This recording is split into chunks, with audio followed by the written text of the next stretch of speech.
What's going on, guys? Tower number 9 here, and today we are doing another Saturday spoiler review, taking a look at the different cards that have been previewed in this last week for Star Wars Unlimited TCG Twilight of the Republic. So let's get right into it. First up, we have Mr. Bones, I Performed Violence. He is a 1-cost double aggression ground unit, a 3/1 with the Fringe and Droid traits. On attack, if you have no cards in your hand, you may deal 3 damage to a ground unit. And he was previewed by Unplayable. I will try to credit the people who did the original content creator previews for these. I will have links to them in the video description below. My apologies if I forget to name any of them during the actual talk in here. So Mr. Bones is pretty cool. So 1 for a 3/1 is a stat line that's been effective with some other cards. Greedo is very commonly played with 1 for a 3/1 with some upside. And we've also seen the Death Star Stormtrooper, another 1-cost 3/1 with some upside. In the form of Imperial Synergy, but that one's just vanilla in terms of abilities. And Mr. Bones is a 1-cost 3/1, and on attack, if you have no cards in your hand, you may deal 3 damage to a ground unit. I think it's obviously a very conditional ability. It's not that common in this game to have 0 cards in hand, but the ability is really good when it's good. 3 damage to a ground unit on attack is very powerful. I think that the obvious choice for a leader to incorporate Mr. Bones is going to be Kylo Ren. So if you have a double red Kylo deck, where you want to get rid of your cards in hand anyway to get more damage onto Kylo, then I think Mr. Bones is going to be really good. In other decks, I'm not sure he's going to be that good, but he might still see some play just because he's such an aggressive unit. One note, though, is that you do have to be aware of ping effects with 1 HP. We've seen things like Cad Bane seen some more play recently, and there are a fair few effects that can make this sort of profile dangerous because an ISB agent or Cad Bane's 1 damage, or even Bo-Katan, something like that, you can get a unit like this picked off pretty easily. So I'm not entirely sure it's going to fit into the meta, but, we'll have to see where exactly it ends up. So then next up we have the Geonosis Patrol Fighter. So this is a 5-cost cunning space unit from the upcoming set, and it is a 3/2 separatist vehicle fighter. It's not villainy, even though it is a separatist unit, so keep that in mind. And additionally, when played, you may return a non-leader unit that costs 3 or less to its owner's hand, and it has exploit 2. So when you play it, you can defeat up to 2 units you control. It costs 2 less for each unit defeated this way. So if you have 2 battle droids to defeat, this unit could cost 1. I think this is going to be a very annoying early card for a lot of players to deal with, to be honest with you. I think it's going to be really difficult, not necessarily because it's the best card ever, but because let's say someone plays this and plays, one of those cheap units where when it dies, it makes a battle droid. And then turn 2, they exploit the cheap unit to play this for 3, and they bounce whatever the opponent played. That's like a pretty good start, especially against aggro. And because this isn't villainy, you could see something like this in a Republic deck where you're getting a clone trooper from your representative or whatever that card is, the 0/3 Sentinel. I think this could be a pretty annoying one. I think this could play a role. Like a lot of exploit cards, I think it's going to be a lot better when you're using exploit. It is worth noting that you could potentially just play it as a 5-cost, and it would be sort of like a Cantina Bouncer, but because it's restricted to a unit that costs 3 or less, its utility probably isn't going to be as high later on unless they have a heavily upgraded small unit, and some decks do go for that. If someone's played the Darksaber on a smaller unit or something, this Geonosis Patrol Fighter might be a great answer to that, in my opinion. But we'll have to see how it goes. Okay, so then next up, Sword and Shield Maneuver, 2-cost Jedi Republic tactic, heroism only. Give each friendly trooper unit raid 1 for this phase. Give each friendly Jedi unit Sentinel for this phase. So it's 2 different effects, and it's a double trait synergy. And so this is obviously a very characterful card in terms of the Jedi and the clones working together. It's worth noting that clone trooper tokens are troopers. So this is going to give raid 1 to all those tokens. And at the same time, it'll give a Jedi unit Sentinel and allow it to screen for them. I think that it's not necessarily going to be that easy to set up the ideal situation for this, where you have both a bunch of troopers to get the buff and a Jedi unit to cover them. But if you do, I think it could be quite effective.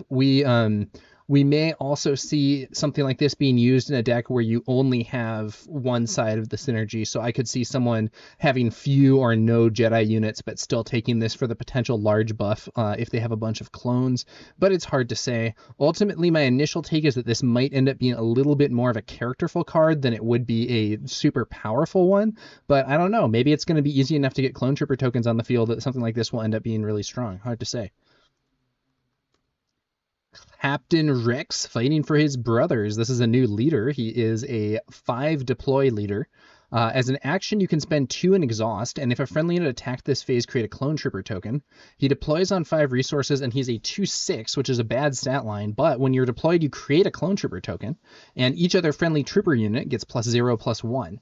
So Captain Rex is really interesting, and this has actually been one of the most controversial leaders we've seen. I've seen people saying he's amazing. I've seen people saying he's garbage. I personally think it's interesting. So the idea of being able to spend 2 to create a clone trooper token, it could be useful, especially like late in game. You know, let's say you have a lot of resources, but you don't have very many cards, and this is a way to spend your stuff. The problem is that 2 for a 2/2 is pretty below rate in this game.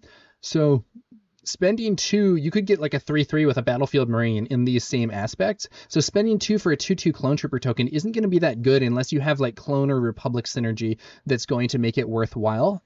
And when you deploy him, 2/6 is a bad stat line. He does buff all your troopers, so if you have a bunch of other troopers, that could be cool. And you do get a clone trooper token, but it's worth noting that I believe that clone trooper token is going to come in exhausted, and for that reason, 5 for a 2/6. Like people say, oh, but it's really 5 for a 4/8 because you have to consider the clone trooper stats as well. And like kind of, but at the same time, if you don't get those stats immediately, it doesn't have quite the same impact as another leader flip. I don't know. So I'm not in the, oh, he's total garbage, it's unplayable camp necessarily, but I'm more negative on him than I've seen some people be. And I don't think he's necessarily going to be the best leader, though his ability does provide a nice like backup if you don't have something else that's good to play. I just sort of feel that spending 2 to create a clone trooper token is often not going to be as strong as other options that you have available. I could be wrong, but that's just kind of my take on Captain Rex at this time. I do think if you have a deck that's going for coordinate and a lot of cheaper units, it might be cool to be able to use this ability instead of like potentially running out of cards, and it'll be easier to fit it in along with other plays if you are using cheaper cards, but I don't know whether or not that deck is going to line up. It's kind of hard to assess these leaders that are based heavily on synergies when we don't know what all the synergy cards are yet, but I am not as excited about Rex as some are. I'm not totally against him, but I am a little skeptical. All right. Shadow Collective Camp. This is a base. It is a 25 HP red base, and when you deploy a leader, you draw a card. It's not great. I'm sorry. So I generally think that card advantage in this game matters a lot less than it does in some other games. I'm not saying that it matters 0. Card advantage is still a thing, but a lot of the time drawing a card in this game isn't necessarily all that valuable, and we've seen the dedicated card draw cards not seeing very much play. There are not a lot of people that are playing cards like Mission Briefing. You might play Death. Is it Deathmark that draws cards? I think it's Deathmark that draws 2 cards, but you're mostly seeing that being played in Bosk decks where they have other things that synergize with it, and even then it's not like amazing. So I don't think this ability is going to be strong enough to be worth either losing 5 HP from a 30 HP base or losing the very strong Tarkin Town ability, which I think is like a good enough ability. It's essentially a 0 cost 3 damage it has to be to a damaged unit, but a 0 cost 3 damage to even with the restriction that it has to be a damaged unit, and I believe it can't be a leader. Even with those restrictions, I think that's often worth more than an average card draw would be. It is worth noting that if you're playing Twin Suns, you get to draw 2 cards with this because it works when you deploy each of your leaders. But overall, I'm pretty skeptical. I think even there, I'm not sure that I like this card compared to other options. I'm actually more optimistic than some people are on some of the other, they just buff your leader bases, but this one, I'm not feeling it. Enfys Nest, Champion of Justice, 7-cost Cunning Heroism ground unit, 5/7 Underworld unit with Saboteur. When played and on attack, you may return an enemy non-leader unit with less power than this unit to its owner's hand. This is the second version of Enfys Nest that we've seen. The first one was Cunning only. This one's Cunning Heroism. And I think that she's potentially actually quite strong. So the fact that her ability is both when played and on attack means that you can do some repeat bounce and really cause some problems for your opponent unit if they have smaller units. The downside is that the constraint that it has to be less power than this unit is going to mean that she doesn't actually work on some of the larger threats that you would be more concerned with removing later in the game. So I'm not entirely sure that she'll be strong for that reason. But against smaller stuff, at least, you know, she can be really annoying. If you find a way to ambush her in, you get to use the when played and the on attack on the same turn and can potentially bounce 2 things and kill a 3rd thing, which would be pretty sweet. Overall, I'm not immediately saying, oh, she's amazing, but at the same time, I don't think she's like unplayable either. I'm just a little worried about her ability to deal with some of the bigger targets that you might see at this level. Okay. Battle Droid Legion, 9-cost villainy ground unit, 6/5 with the Separatist Droid and Trooper traits. Exploit 2. While playing this card, defeat up to 2 units you control. This card costs 2 less for each unit defeated this way, and when defeated, create 3 battle droid tokens. Sorry, I wasn't reaching in quite the right spot. And I don't like this one so much. So if you exploit 2 with this, you get rid of 2 battle droids, -4, costs 5. 5 for a 6/5. When defeated, create 3 battle droid tokens. Still a 5-cost unit, no immediate board impact. The when defeated ability is kind of nice because even if your opponent deals with it, it maybe sets up another exploit. But that's like the scenario where you already get the exploit 2 at 7 or 9 cost. I think this unit is very, very bad. I'm really not excited about the Battle Droid Legion. I don't know, you know, maybe I'm just a hater, but I'm not thrilled with this. I think some of the other exploit cards are a lot scarier if you're playing them with exploit. This one not so much. Nute Gunray, Vindictive Viceroy, on his leader side as an action. If 2 or more friendly units were defeated this phase, you can exhaust him to create a battle droid token for free. He's Vigilance Villainy. He deploys at 6 resources and is a 2/8, where on attack he creates a battle droid token. It is worth noting he is a Separatist and an official, and because he's an official, that does mean that the Emperor's Royal Guard does get Sentinel if he's on the field. We might see some other official synergies too, but for now it has at least that. So if we look back at the leader side, exhausting to create a battle droid token if 2 or more friendly units were defeated this phase actually seems kind of cool because exploit defeats your own units. So if you let's say you play a card with exploit and defeat 2 friendly battle droid tokens, and now 2 or more friendly units were defeated this phase, so you get to exhaust him and create another battle droid. That's not bad. I think that's actually a pretty good ability. Now, you know, there's some distinct synergies there, either with exploit or with playing a bunch of battle droids so that you have some method to get some value back if you have to use a bunch of them. The stats are really bad, so 6 for a 2/8 is a horrible profile for later. It's really, really, really bad. Like 6 for 4/7 is standard, and 6 for 4/7 is both more total stats, 11 instead of 10, and it's a better stat distribution. So I think his leader flip is going to be pretty weak, but the fact that he creates a battle droid token on each attack is potentially a lot of extra value, but at the same time, I don't know. I think his leader side is I think his unit side is very underwhelming. His leader side is cool though. Maybe we'll see some official synergies. Maybe the on attack ability to create a battle droid token is going to prove to be more impactful than I think. So overall, I'm not sure about this guy. I like the leader side, but I'm not as confident in the unit side. You know, we'll see how it goes. Rune Haako, Scheming Second. Rune is a 2-cost Vigilance Villainy ground unit. He's a 3/2 with the Separatist and official traits. When played, if a friendly unit was defeated this phase, you may give a unit -1/-1 for this phase. I think this is pretty good. It's not so. He's 2 for a 3/2. 2 for a 3/2 is already a profile that sees play even if the text doesn't do anything. We see people playing like Gamorrean Retainer even in situations where it isn't going to have Sentinel. We see people playing Viper Probe Droid. Viper Probe Droid's ability doesn't do nothing, but it's not like amazing. And we could see Rune Haako see some play just on those stats. Separatist and official are probably going to be useful traits. And when played, if a friendly unit was defeated this phase, you may give a unit -1/-1 for this phase. This isn't going to be that useful as a turn 1 play, but if you play him later on and you've lost something, -1/-1 could be enough to defeat a unit that is about to die. It could be enough to debuff a unit so that it doesn't kill one of your units or so that you can line up a kill with other stuff. I think it's a nice little utility type ability, and given that the 2-cost 3/2 profile has already seen some play, I think it would be reasonable to play Rune Haako just for his stats, and sometimes you'll get some extra value with him. So I think overall he's looking pretty promising right now. And I think that people will likely be playing him even in like competitive constructed decks. We'll have to see. Multi-troop transport, 7-cost Vigilance ground unit, not villainy, just vigilance. 3/6 separatist vehicle tank, exploit 2. While playing this card, defeat up to 2 units you control. This card costs 2 less for each unit defeated this way. On attack, create a battle droid token. So if you play this by default, it's really bad. I feel like I say that a lot with exploit cards, but 7 for a 3/6 on attack, create a battle droid token is horrible. It's an expensive unit with no immediate board impact. 5 for a 3/6 on attack, create a battle droid token is also actually really bad. It's still not worth it in my opinion. Now, 3 for a 3/6 on attack, create a battle droid token. That's looking pretty good. So with this guy, I think if you use exploit 2, I think that's looking like a plausible unit for sure. And that's kind of the story with a lot of these exploit cards. If you're getting the value with exploit, they're looking pretty sweet. If you're not, it's really looking pretty dubious. And I think so the real question of whether this will be good hinges on whether exploit's going to be good.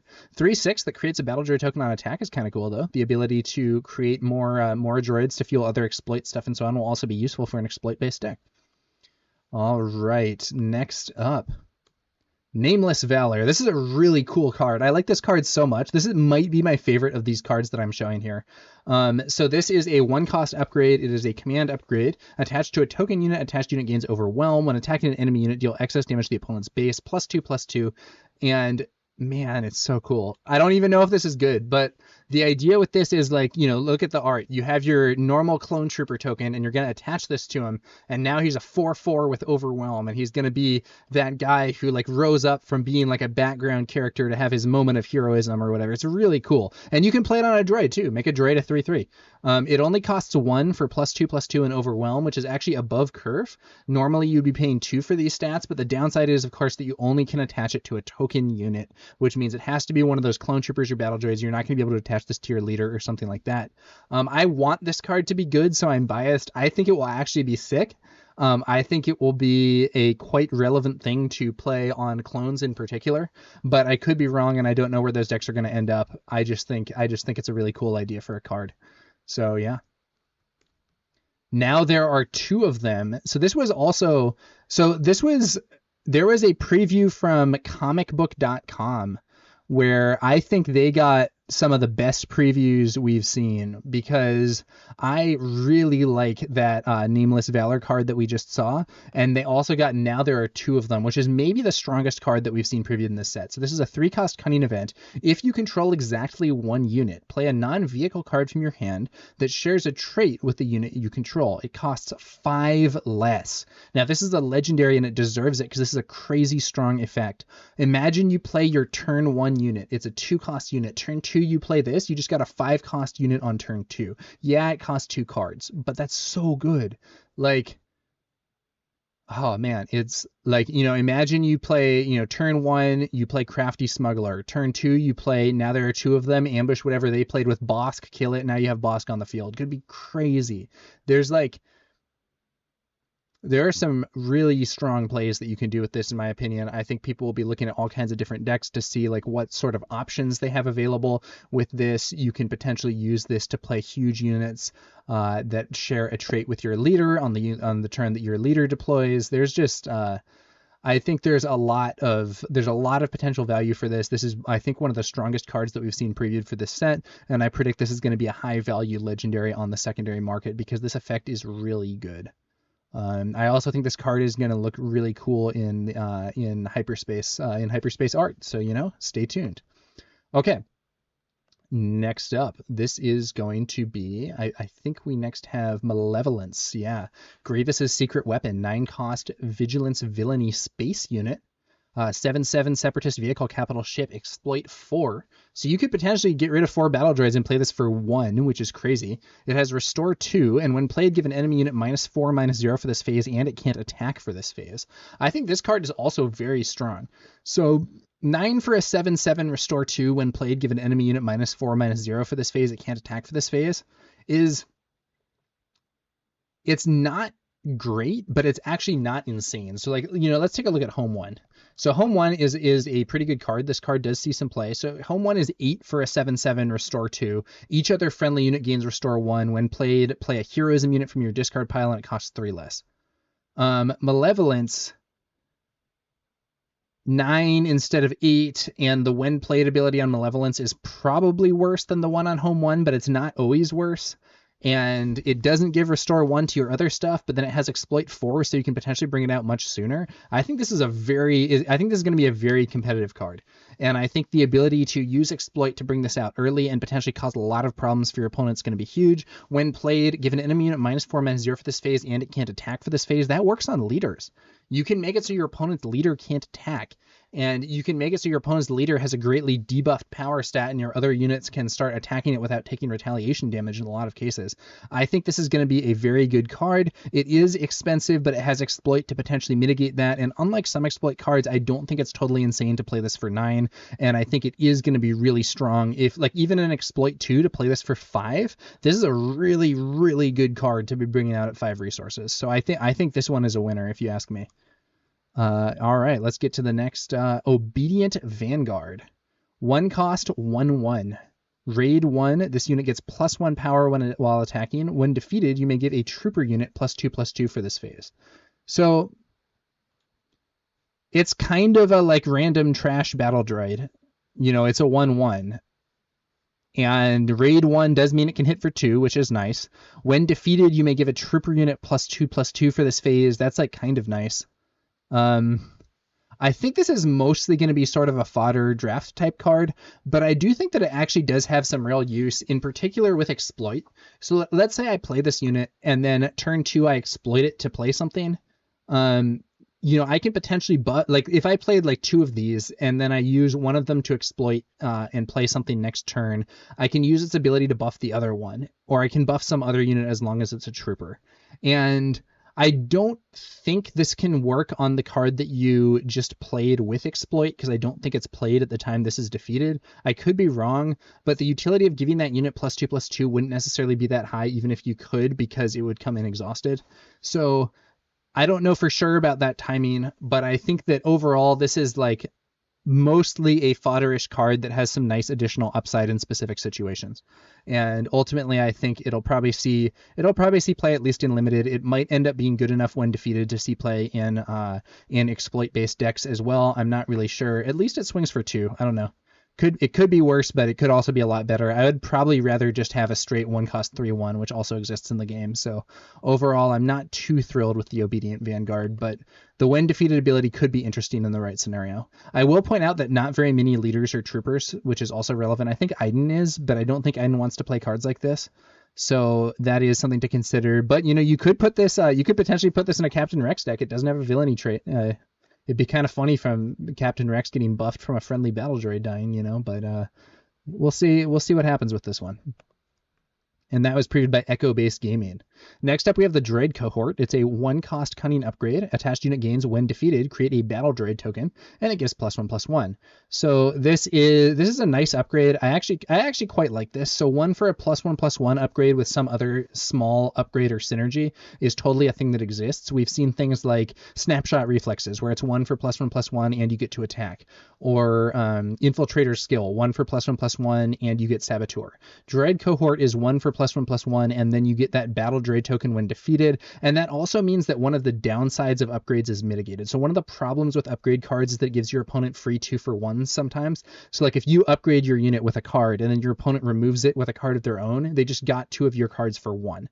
And the Droid Cohort kind of mitigates that, because even if they remove your unit, you do get that battle droid token on the field afterwards, which is kind of nice. Overall, I think this is a pretty solid card. The main concern that I have for it is that it's like, I don't know if this is an impactful enough effect to be worth a card in your deck. Sometimes you run into this thing where there are cards that are cool, but because their effect is relatively small, I don't know if it's worth it. And this is in that category for me. But I think that, you know, if you have a battle droid synergy type deck, I think this could be very solid. It is worth noting also, you could potentially put this on something, attack, then exploit with it, get that battle droid on the field for later exploit stuff or whatever. Could be pretty cool. And I think this is our last card for today. It's going to be the Clone Cohort, which is a very similar card. So Clone Cohort is a 2 cost upgrade where the attached unit gains Raid 2. Raid 2 is +2 power, but only when attacking. I think I would sometimes rather have +1/+1 and sometimes rather have raid 2, depending on the circumstances. So paying 2 for this compared to 1 for +1/+1 feels kind of bad, but when defeated, you get a clone trooper token. And a clone trooper token is a 2/2 instead of a droid trooper token being a 1/1. So the raid 2 for 2 cost isn't that good, but the token you get afterwards is better.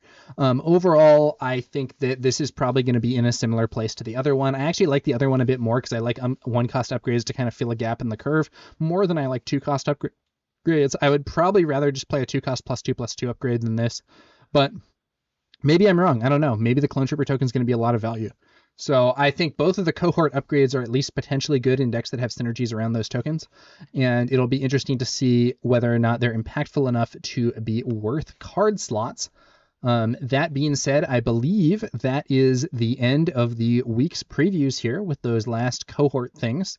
I think these were shown by Jedi News, and they're pretty cool. So yeah, I'll have links to the various content creator videos. I'm not going to link to like FFG stuff from their social media or from their stream or anything like that. But I am going to link to the other content creator videos so you can hear their takes on these cards, which might very well be better than mine. So, you know, feel free to check those out and see what some other people think about this week's previews. And yeah, we will be coming back to you next week with another look at some Twilight of the Republic previews. It is worth noting also, we're going to go to the... So SWU currently has 111 Twilight of the Republic cards shown here. I think there are a few that like didn't make it onto here. So like the Phase 1 and Phase 2 clone troopers, I'm not sure if they're listed here. I don't think they are because I don't think there's a high quality image for them. And like the clone cohort isn't shown here, which I think is a bug or something. But you know, this set has like 250 something cards. We haven't even seen half of them yet. So there's still a ways to go with this preview season. I think we're going to be seeing some cool stuff on the way, and I'm excited to see what else happens. Yeah, but that's going to about do it for this week. Stay tuned for more when we have, we're going to have some deck list stuff coming up soon. We're going to have some more of these, spoiler reviews or preview reviews as well. And of course the YouTube shorts with mini reviews on each card. So stay tuned for more stuff. Thanks again for watching, and we'll be back later with some more Star Wars Unlimited content. I will catch you guys later.